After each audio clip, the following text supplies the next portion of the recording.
Primeiro livro de Samuel, capítulo 13, você vai começar a ver, a partir deste capítulo, esta narração bíblica, a guerra entre os filisteus e o povo de Israel.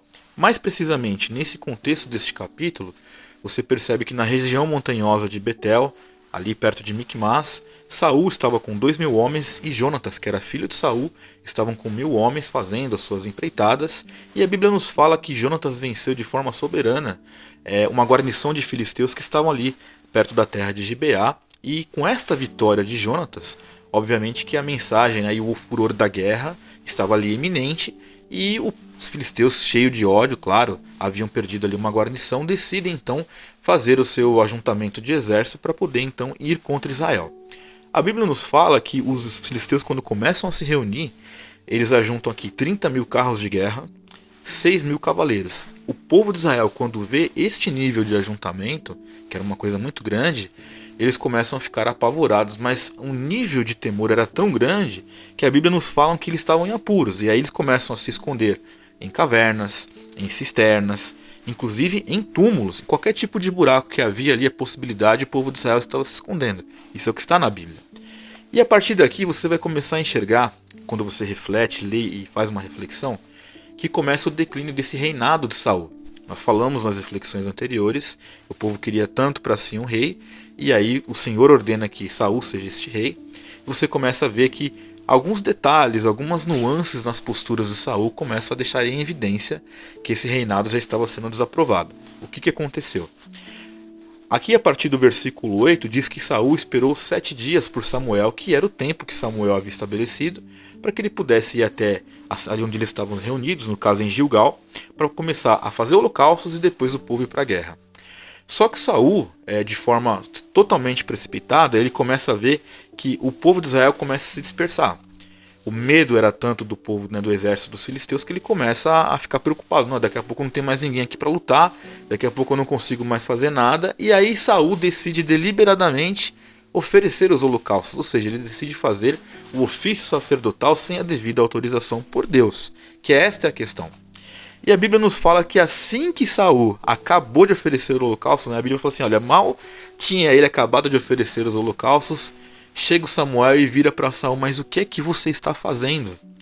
E Saul, ele dá uma resposta, que é uma resposta que é muito comum.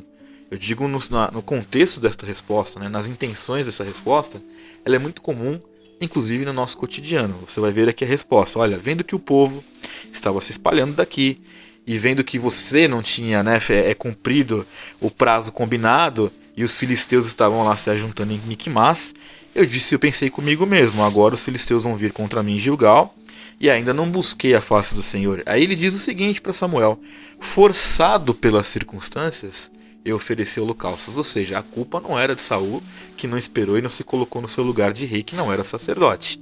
Isso é muito comum a gente ver hoje em dia. Quem de nós, e eu me incluo claramente, porque eu não sou santo, quem de nós nunca terceirizou a culpa de um erro nas circunstâncias, nos outros? Olha, vendo que você não cumpriu a sua parte, né?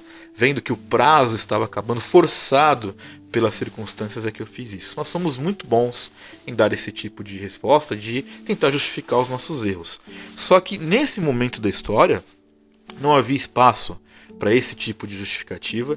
O contexto da aliança com Deus estava ali vigente, a aliança, né, a antiga aliança no caso. E aí, quando Samuel escuta isso, ele não diz, ah não, então vamos ser razoáveis aqui, você tinha razão de ter feito o que você fez. Não é nada disso.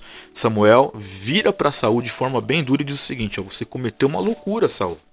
Você não guardou aquilo que Deus havia te mandado, porque quando ele foi ordenado rei, quando ele foi ungido rei, ele teve que fazer esse voto de guardar aquilo que Deus ordenava. Não guardou, e aí ele diz o seguinte, olha, se você tivesse guardado este mandamento, o Senhor iria confirmar o seu reinado para sempre. Mas agora o seu reino não vai subsistir. O Senhor já, inclusive Samuel já começa a preparar o caminho de Davi, que seria o próximo rei. Ele falou, agora o Senhor já escolheu um outro que seja príncipe sobre o seu povo, porque você não guardou o que Deus lhe ordenou. Então a coisa foi muito, muito séria. E aí você vê que neste capítulo, assim, nós não vamos ver com riqueza de detalhes, mas claramente um rei ouvir uma coisa dessa, ele não deveria ter tido uma boa reação. Mas nós vamos aqui identificar que o que está por detrás do contexto dessa atitude de Saul é justamente a coisificação do que Deus é. Porque se você for olhar de forma fria, pode ser que alguém tente fazer uma defesa de Saul, né? Ah, não, mas poxa, como é que ele podia saber que Samuel estava indo? Na verdade, ele só tentou ser proativo. Na verdade, o que nós temos que olhar por detrás das suas desculpas que ele deu, aquelas desculpas falaciosas, é que nível de compromisso que este rei tinha com Deus, né, ou deveria ter com Deus. Mas aqui, no caso de Saul, quando ele deliberadamente vai fazer algo que só era determinado a sacerdotes e Saul sabia disso, é um sinal muito claro que ele havia perdido a referência do que era o compromisso com Deus. Então, ainda que Saul tivesse que esperar por Samuel, que seja mais 7 dias, este ofício sacerdotal não era o de Saul. E isso para mim me dá uma lição muito clara e que nos mostra, que nos comprova biblicamente que nós devemos fazer aquilo que o Senhor quer que nós façamos e não que nós achamos que Deus quer que nós façamos, né? Aquilo que nós temos que fazer, aquilo que nós somos chamados para fazer, nós temos que fazer, acabou o ponto final. Mas que nós devemos ter muito cuidado para não, em nome, né, em título de fazer em nome do Senhor, cometermos esse tipo de erro. Há quem diga que diz assim, mas olha, ele estava ali sacrificando ao Senhor, ele estava ali fazendo as coisas ao Senhor. Na verdade, não é este o ponto é, Saul estava querendo fazer as coisas do jeito dele. E nesse momento da história, como ele era um rei que foi designado por Deus, não tem espaço para esse tipo de coisa, de fazer as coisas do meu jeito. E isso também deveria ser para nós. Embora nós não estamos aqui debaixo da antiga aliança, para nós, cristãos maduros que deveríamos ser, era assim que a coisa deveria funcionar. Nós também deveríamos fazer aquilo que Deus quer que nós façamos. Nós também precisamos entender que Deus tem direcionamentos para nós. Então, a maior lição que vejo neste capítulo é essa.